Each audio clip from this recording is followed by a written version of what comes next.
Madaling araw po, kami po yung nauuna sa mga truck ng basura kasi fresh pa po yung mga basura. May mga bakal, fresh yung mga karton. 4 years old ka nun. 4 years old po. So, saan kayo pumunta sa Maynila? Saan kayo tumira? Ang pinakaalam lang po ng nanay ko tsaka tatay ko, Luneta. Tumira kayo sa Luneta? Tumira po kami sa Luneta. Dito na muna kayo. Kami ni Robert, kasi Robert po ako. Kami naman na ni Robert. Punta lang muna kami dun sa estasyon. Kasi mag-audition po. At ang iniisip mo lang talaga nun, may pangbigas kami. Opo. May pambigas po kami at delata. Pag hindi ka kasi nanalo, saan Opo. kayo pupulutin? Yun nga po, hindi ko na po alam. So, sila. pati yung mga bata sinasaktan, pati yung mga anak. Opo. Opo. Ikaw nasaktan. Opo. Sinata ako ng tatay ko. Pinahawak ko po akong kutsilyo. Sige, ano? Saksan mo ako! Lumabas po ako. Sinabi ko sa tatay ko na parang sinusumpa ako siya. Pag ako po yung nasasaktan, okay lang. Pero pag si mamang sakit, hindi ko kaya.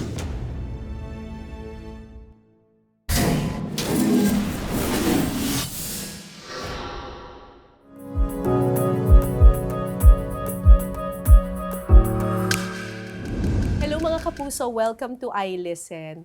Sa 30 years ko dito sa GMA, marami na akong documentaries na ginawa tungkol sa mga batang nasadlak sa pagtatrabaho sa maagang edad.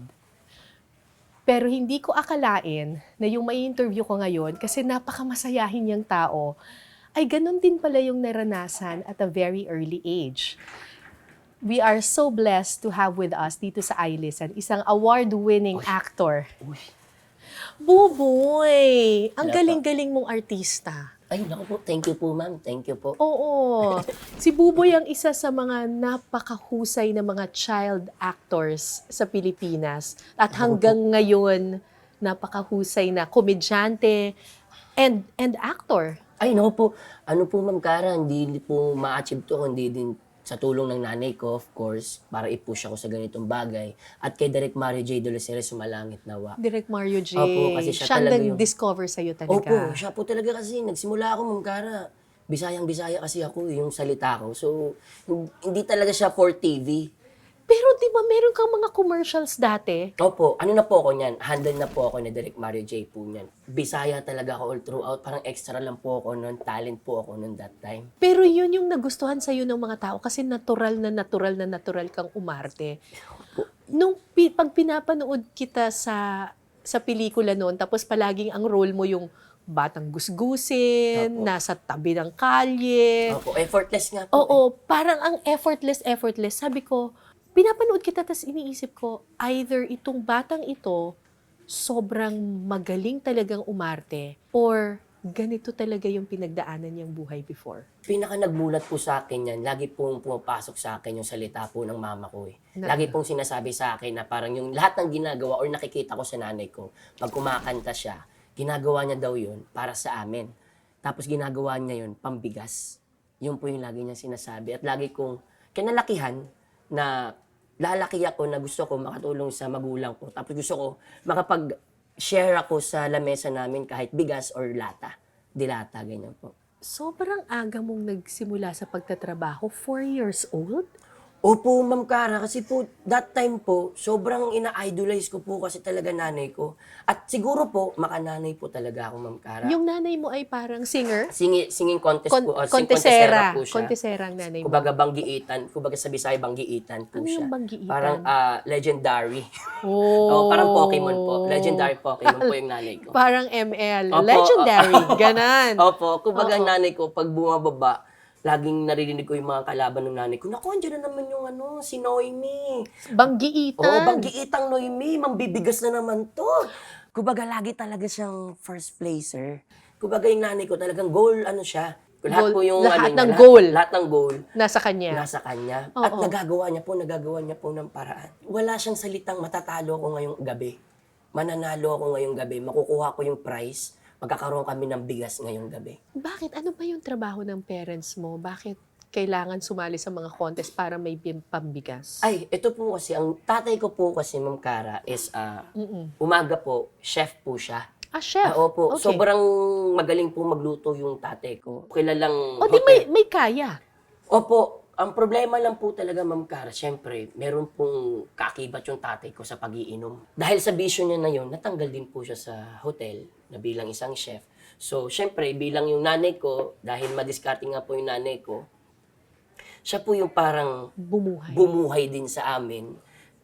Sumasali siya singing contest, gabi-gabi kung saan-saan po siya nakakapunta sa iba't ibang lupalop ng Cebu. Tapos yung tatay ko naman po, hindi ko rin naman po siya parang naging hate. Kasi kahit na nawala po yung pagiging chef niya, Ma'am Cara, gumawa pa rin po siya ng paraan kasi po siya, basurero naman siya.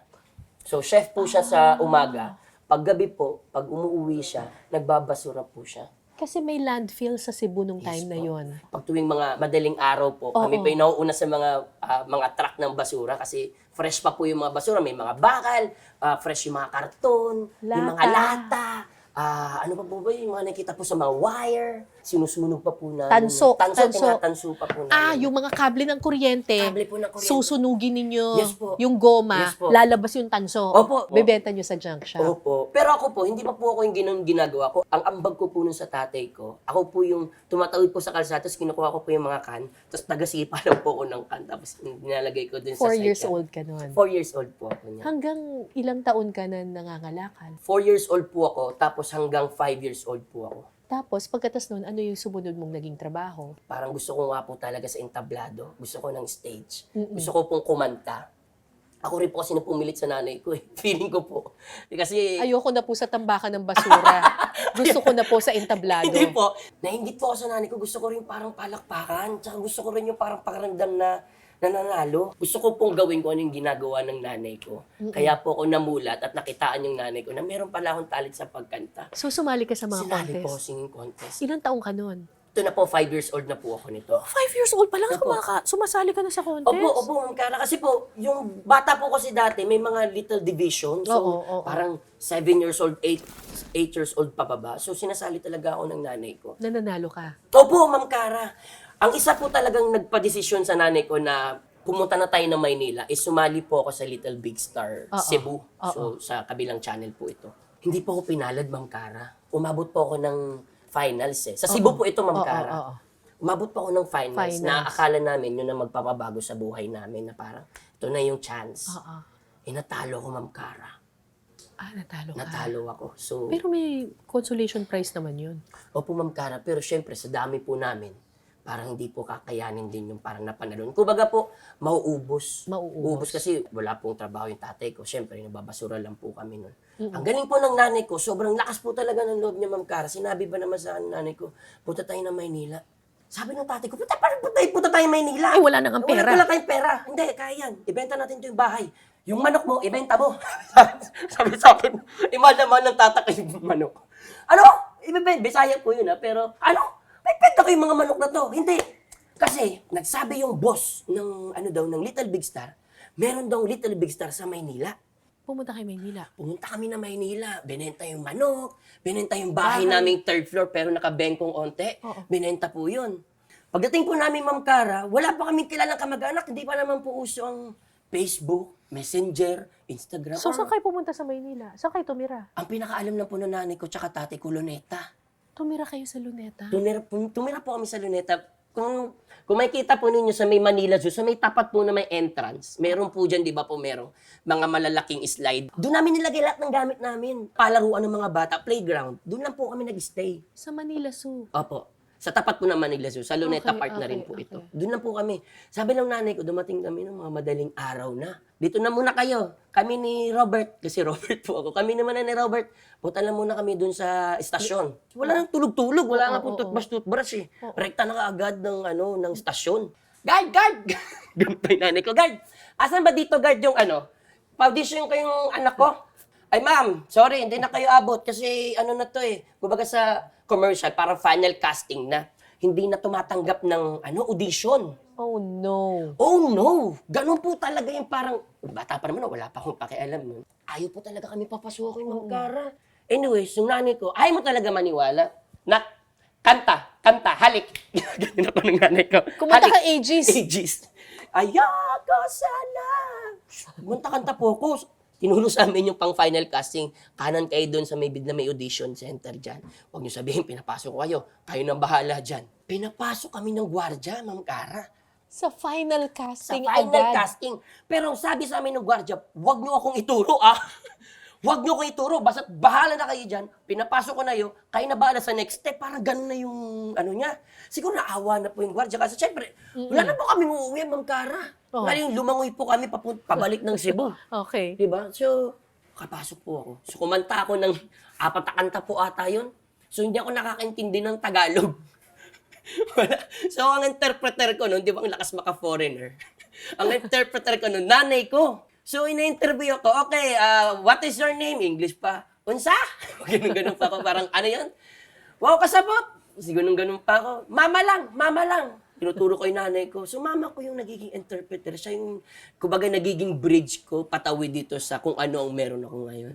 So, Galing. po. Tapos nanalo ka sa Little Big Star. Nanalo po ako ng Little Big Star. Grand finals. Grand Finals, Little Division. Pero siguro pressure na pressure. Opo, ka Ma'am nun. Cara. Kasi po, pag sinasabi sa akin ng nanay ko bago ako sumalang, galingan mo na ka. Nandito kaming pamilya mo, ganyan. Naniniwala sa'yo. Nak, makaya mo yan. Pagampo sa Ginoo. Pagampo. Sabay lagay ng peso sa medyas ko.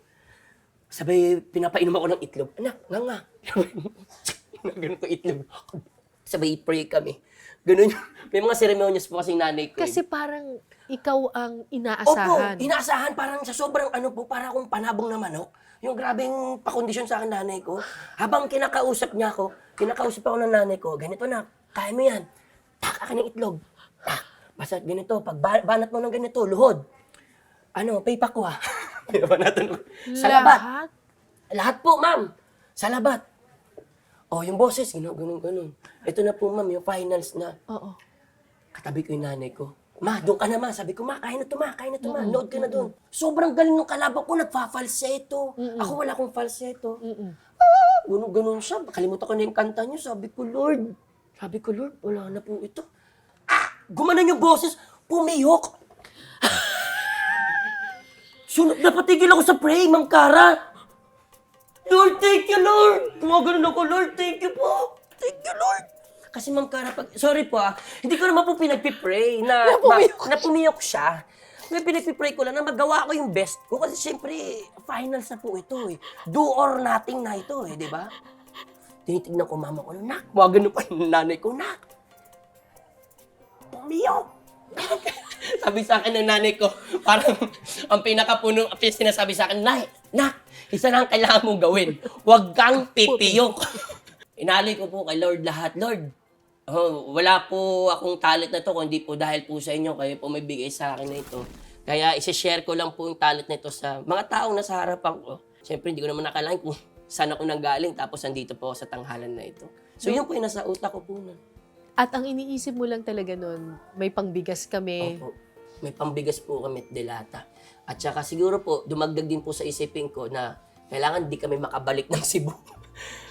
Yung po yung... Pag hindi ka kasi nanalo, saan kayo pupulutin? Yun nga po, hindi ko na po alam. Oo. Hindi ko po alam. Oo. Ilan taong ka lang nun? That time po, siguro po 5 or 6 years old na po ako nun. Tapos simula nun, tuloy-tuloy na yung trabaho. Opo. Eh syempre po, pagdating po kasi ng pagsasinging contest po kasi ma'am, ang nakakalungkot lang, syempre po nanalo ka na nga po, di ba? Dumating din sa point na, ano na? Saan na naman? Syempre, hindi ka naman pwedeng sumali ulit sa another singing contest kasi nga grand champion ka na. Nanay ko ulit nung naging bridge. Anong ginawa mo? Kinausap na lahat ng mga judges, director, kahit nga po utility, nakausap ng nanay ko na mabigyan ako ng racket. As in, merong isang parang boss na talent coordinator na kausap po siya. Oo. Talent coordinator siya ni Direk Mario J. Doleceres po nung that time. Tapos nangangailangan sila ng parang talent. Tapos sabi nanay ko, game, yan, sige, pwede yan. Kaya ng anak ko yan. Hindi naman ako umacting. Wala akong alam sa acting. Take 13 ang inabot ko. Nagagalit na si Direk Mario. Ano ba yan? Hindi niyo ba pinagbasa yung bata na yan? Ganyan. Oo. Nilapitan ako ni Direk Mario. Ano? Ano ba? Hindi ka ba binabasa? Binasa ko po.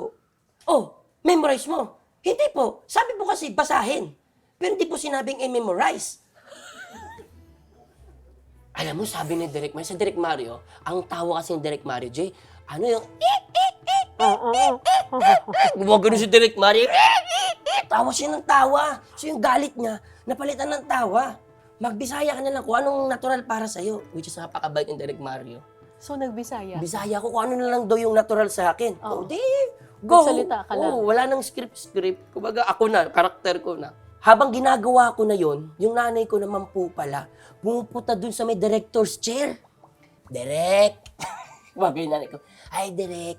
Ay, oo, mama ni Robert. Gumagano. Mama to ni Robert. Oo. Ay, oh, mami, pasensya ka na, naano ko yung anak mo na paglinto ko. Sabi ng nanay ko, Direk, okay lang yun, Direk. Matututo yung anak ko, Direk. Matututo yung Direk. Baka naman, pwede mo, kunin mo na yung anak ko, Direk.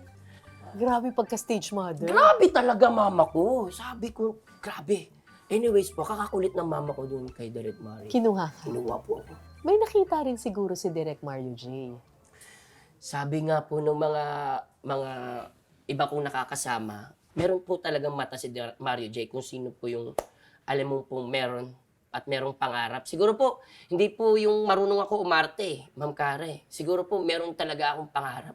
Meron akong gustong marating sa buhay. Kaya ako ganito. Hindi po dahil sa marunong po ako umarte. Kumbaga, kailangan ko po itong gawin para po sa buhay, para mag-survive. Tapos mula noon, rumakit-rakit ka na. Hindi ka nakapag-aral?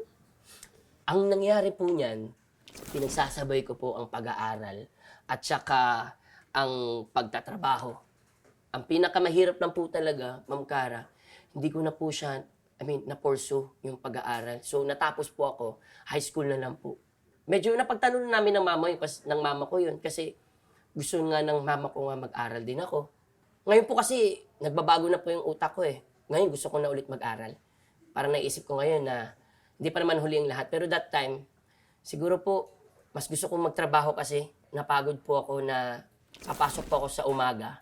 Tapos magtatrabaho po ulit ako ng gabi. Tapos kailangan ko ulit mag-aral. So, napagod po yung utak ko nun. So, nag-decide po ako bilang bata at sinabi ko sa nanay ko na, Ma, parang kailangan ko ata magtrabaho na lang muna. Kahit na bata ka lang. Opo. Nagtatry po sila mama nun that time, magnegosyo, pero puro trial and error nangyayari. Cute pa kasi ako eh. Pinagmayabang ko sa kanya. Na-close talaga tayo. Hindi ka ba nagkaroon ng hinanakit na ang bata-bata mo pa, ikaw yung bumuhat sa buong pamilya? Meron po. Na-question ko rin po yung nanay ko. Kasi syempre, di ko rin po parang masisi yung pamilya ko na magkaroon din ng, hindi po sobrang pera, yung magkaroon ng pera. So may mga pagkakamali ako nakikita dati nung bata ako na syempre, hindi naalagaan siguro yung pera ko nung that time. So na-question ko po yun sa nanay ko. Ano sinabi mo? Ma, parang ilang taon din akong nakikinig sa'yo. At hindi ako nagkaroon ng sama ng loob sa'yo. Kasi sobrang mahal na mahal kita, ma. Sobrang, lahat ng nangyayari sa akin sa buhay ko na ito, lahat na ito dahil din yun sa'yo. Ikaw yung naging bridge na to. Kumbaga kung wala yung kakapalan na mukha mo, ma, wala ako dito ngayon. Pero, Hindi tayo perfecto. Lahat tayo nagkakamali. Pero sana, ma, bigyan mo ako ng pagkakataon na magkaroon din ako ng boses para sa akin, para sa mga kapatid ko, at para din sa iyo, ma. Kasi syempre, hindi naman din pangabang buhay na palagi tayong malakas, at gusto ko na din ipagpahinga din si mama kasi sa dami ng ginagawa niya sa bahay.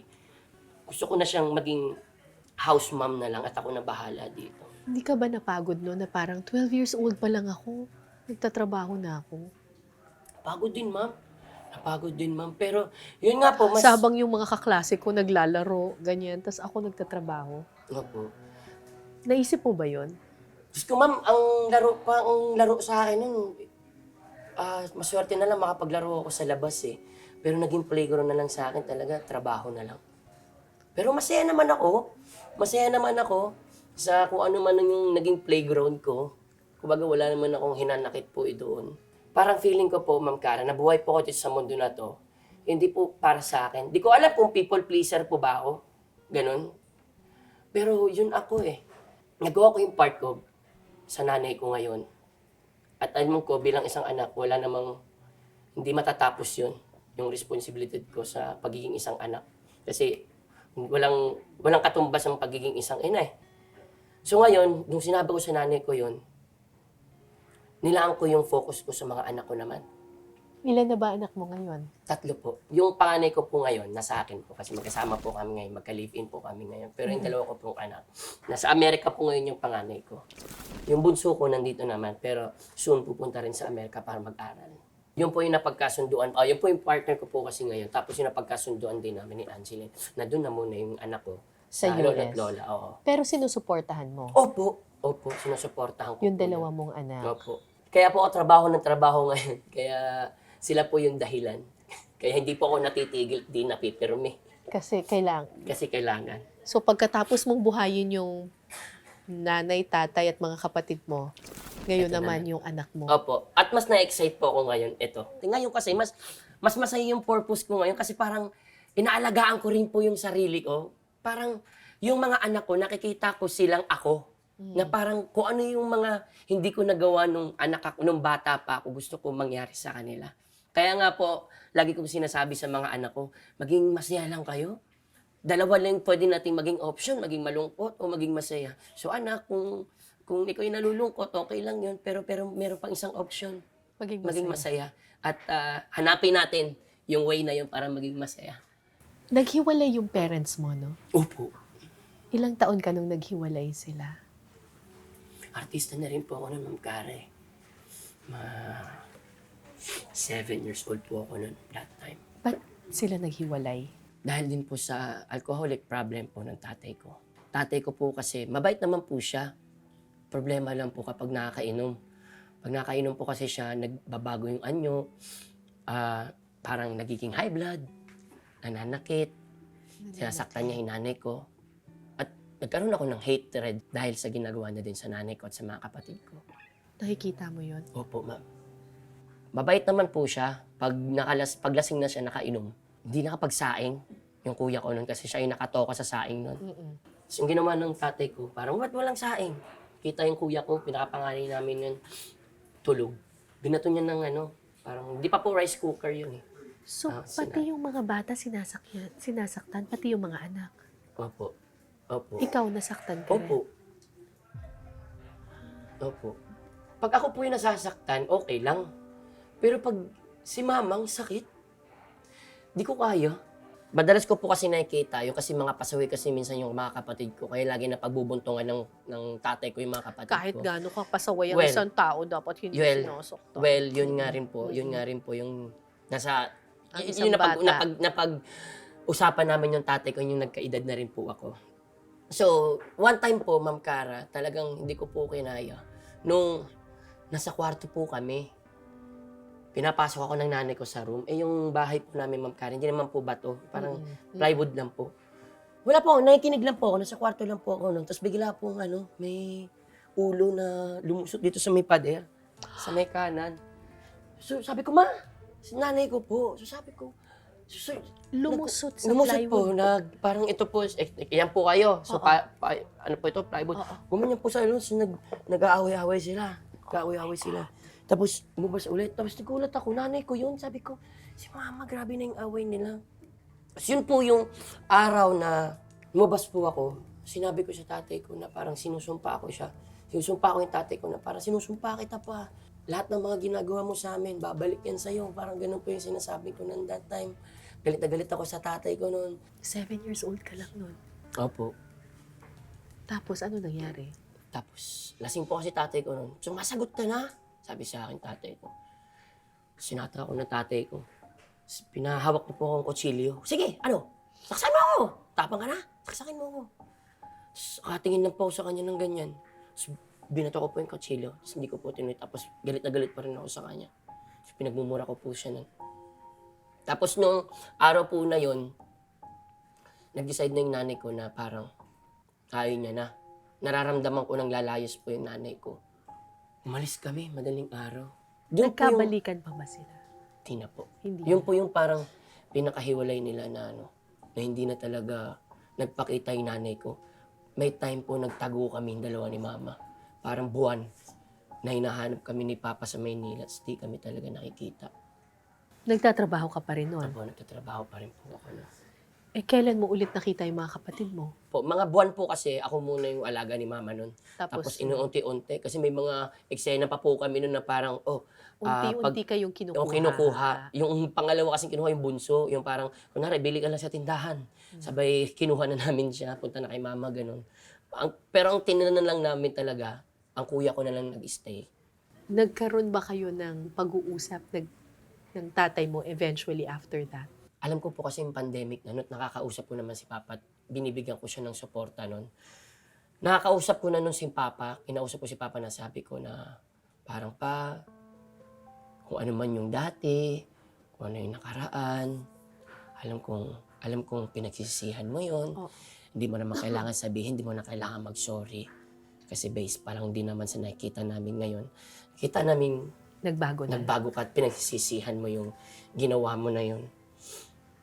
At kinausap ko si Mama. Kasi syempre alam kong ayaw ni Mama na makipagbalikan eh. Which is, meron na nga akong stepdad na bago nun. Parang kinakausap ko lang si Mama kasi alam kong ayaw ni Mama na mapakinggan, marinig si Papa eh. Kasi parang may trauma siya. Ayoko yan, si demonyo. Tawag niya kay Papa. Yung marinig ko, si demonyo na yan. Ayoko yan. So sabi ko, Ma, baka it's time na rin. Kasi si Papa, matanda na rin. Pinagsisisihan niya na yung ginawa niya. Ayaw niya nang tumira sa bahay niya. Sa kalsada na lang siya gustong tumira. So parang naawa na ako kay Papa. So baka pwede na tumira na lang siya sa atin. Anak, paano? Dito yung stepdad mo, ganyan. Hindi yun, parang gusto ko lang din, parang gumante. Gumante, hindi ng kasamaan. Gusto ko lang gumante ng kabutihan kay Papa. Na gusto ko ma-realize niya lang na parang hindi na ito yung panahon na kaya niya kami ulit. Ito na yung panahon na hindi niyo na kami kaya. Ito na yung panahon na ikaw naman yung makikinig. So yun yung nasa So, utak ko. kinuha niyo siya? Kinuha ko po siya nun. Nung pandemic, na labag pa sa loob ng nanay ko nun. Kaya sinabi ko sa nanay ko na, Ma, pasensya ka na. Pero ayokong dumating yung point na mawala rin yung tatay ko na naisip ko to, tapos hindi ko to ginawa. So yun po yung nasa Anong pakiramdam nun nung nagsama kayo ng tatay mo? Napatawad mo siya? Ay comedy. Ang comedy po nung nangyari. Kasi from trauma, Oo. ngayon, parang sa bahay namin, sobrang comedy nung nangyayari. Kasi, si Mama at Papa, para silang aso't pusa ngayon, nasa bahay. So, kapag si Papa, ako pa nga minsan nagpapainom sa tatay ko para kahit paano matrigger yung pagiging gangster mode niya. Pero hindi na yung dati na parang to the point na matotrauma kami. Ginagawa ko na lang siya ngayon na parang gawin na lang natin siyang katatawanan kaysa matrauma pa tayo. Bakit importanteng pakitaan mo pa rin ng kabutihan yung tatay mo kahit na hindi maganda yung pinakita niya sa'yo nung bata ka? Ayoko po kasi mag-angat ng bangko, ma'am eh. At ayoko din po sabihin na nagmamalinis ako kasi marami rin akong pagkakamali na ginawa ko sa buhay ko. Pero alam ko po sa sarili ko kung ano po yung tama, ano po yung dapat gumawa ka ng mabuti. At mahirap po magpakabuti, mahirap po ata isustain ang pagiging isang mabuti. Isa lang po pumasok sa utak ko noon. Kahit saan ako dalhin mo ako sa Mars, o sa mundo, tatay ko po yun.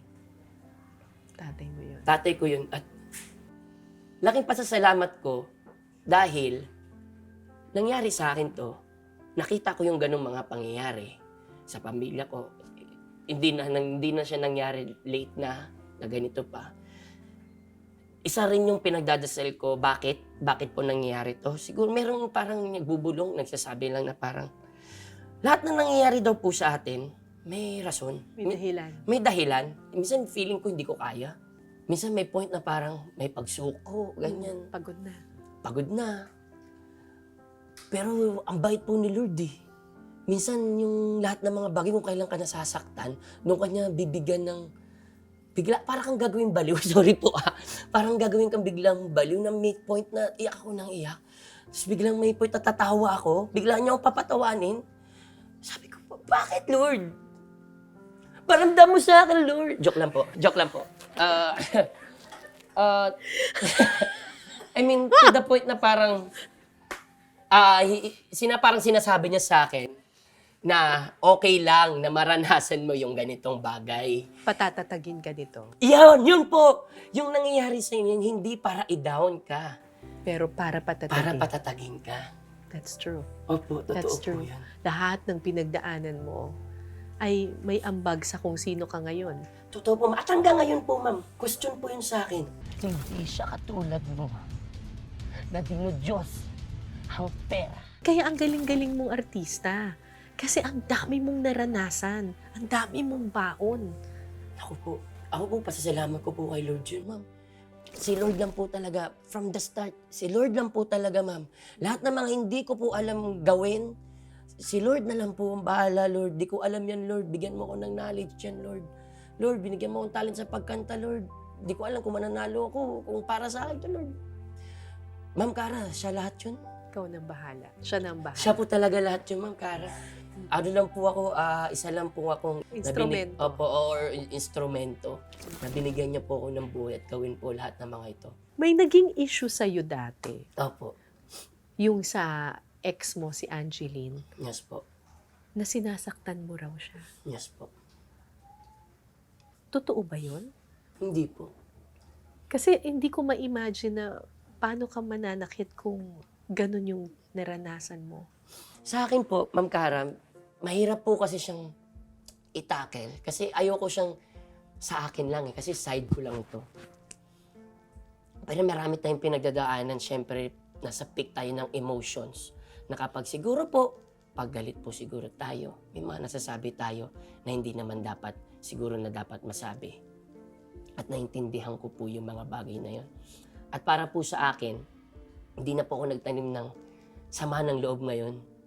Ngayon po, mas ina-acknowledge ko na lang po lahat ng mga happy thoughts. Mm-mm. Ano Pero, yung mga... pero never mong physically. Kasi po, bata pa lang po ako. Yun na po yung kinalakihan ko eh. At sinumpa ko yung tatay ko doon sa pananakit niya sa nanay ko. Kaya that time, sinabi ko na parang, nung nasabi sa akin yung paratang sa akin na yun, isa lang nasabi ko kasi mahal ko ang nanay ko eh. So doon pa lang, sa mahal ko yung nanay ko, hindi ko talaga siya kayang gawin or isipin. Kahit sa kaninong babae. Kahit sa kaninong babae. Hindi ko siya kayang gawin. Mhm. Napakalabo po. Oo, kasi nakikita mo yung pinagdaanan Opo. mo, may trauma ka Opo, with that in, merong trauma. in Pero the past. yun nga po, lahat naman tayo, lahat tayo nagkakamali, lahat tayo hindi tayo perfecto. Let's look for the bright future for us. Yun na lang po. At thank God, ngayon po, thank God dahil okay po kami. Nakapag-usap That's na po great. kami para That's great. last 2 months lang. That's great. Napag-usapan namin lahat ng bagay na ito. Sabi nga namin, lahat ng nangyari sa past na yun. So all is well with, Yes, all is with, well. with your children. Yes. Lahat. At thank God, dahil meron kaming anak na sobrang matatalino, sobrang blessed kami sa kanila. At thank God dahil binigyan kami ng knowledge ni Lord at ng patience, of course, na magkaroon ng love sa isa't isa at para sa mga anak namin. 27 years old ka pa lang. Yes po, ma'am. Ang dami mo ng pinagdaanan. Marami-rami pa po, ma'am. Marami-rami pa po. Di ka ba napapagod? Merong times, pero laging meron akong, may backup ako sa likod ko, ma'am, na yung sinasabi kong backup na to, ito yung, pag naiisip ko yung ganyang bagay, ma'am, kailangan nandun siya sa sarili ko na, uy, ang tawag ko dun sa sarili ko, Chukoy, wag Chukoy. Akala mo lang yan. Kung napapagod ka, gawin mo yung masasayang bagay na alam mo magpapasaya sa'yo. Natural naman po mapagod, sinasabi ni Chukoy sa akin yan. Chukoy, natural lang napapagod, gawin mo lang yung magpapasaya sa'yo. Pero lagi kong tinatandaan sa sarili ko na kapag lahat ng pagod na ito, merong kalakip to para sa mga anak ko. Kasi tinitignan ko yung bright future nila. Kaya, wala, napapalit na parang nagkaka-energy po ako pag naiisip ko yung bagay na yun. Parang pakiramdam ko buong buhay mo, nilaan mo para sa ibang tao. Ano naman yung gusto ni Chukoy? Simple lang, ma'am. Kung meron kang yung para sa'yo, hindi para sa iba, yung para sa'yo. Ma'am, alam niyo po, sa totoo lang, hindi ko pa po alam kung ano po yung para sa akin. Kasi, Pero sana maisip mo rin, you also have to give yourself something. Hindi pwedeng yung iba lang. Ang self-love ko siguro, ma'am, siguro, kahit papaano, naaayos ko yung sarili ko, nagiging healthy ako, binibigyan ko ng oras yung sarili ko. Kasi, syempre, health is wealth. Gusto ko magkaroon ng mapayapang buhay. I mean, gusto ko magkaroon ng isang village. Hindi Villar City, gusto ko po magkaroon po ng isang compound. Tapos nakikita ko yung sarili ko na andun yung pamilya ko. Andun si mama, andun yung buong pamilya namin sa isang compound. So yun siguro nakikita ni Choco at yun siguro yung gusto kong mangyari Yung in the pag-aaral. future. At syempre po, yun po yung naisip ko ngayon, yung pag-aaral. Na sinasabi ko ngayon kay Mrs. na gusto kong balikan ng pag-aaral. Naghahanap na po ako ng magandang timing. Pero syempre, ang pinakamahirap po kasi dito yung magsimula eh. Kaya naghahanap lang po ako ng time para magsimula.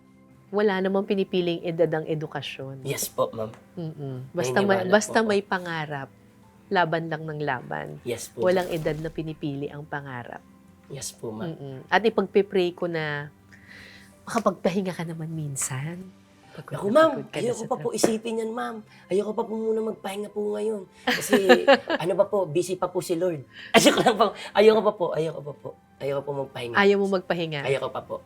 O, ang ipagpe-pray ko na lang sa'yo, sana lagi kang masaya. Yes po, ma'am. Yun po, ma'am. Yun po yung pinakagusto ko po, ma'am. Lagi kang masaya para sa pamilya mo at para sa iyong sarili. Yes po, ma'am. Sana laging masaya si Chokoy. Yes po, ma'am.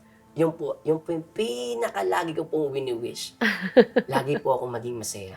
You're such a beautiful person and a beautiful soul. Maraming salamat po, ma'am. Thank you very much. Salamat po, ma'am. Thank you po. O, attend kami sa graduation mo. Yes po, ma'am. Abangan niyo po. Ma'am, magiging chef din po ako eh. Salamat po. Palakpakan po natin, Buboy Villar. Thank you Thank you very much for joining us sa iListen. You are Maraming such an inspiration to a lot of people. Ako, ma'am. Salamat po. Salamat po.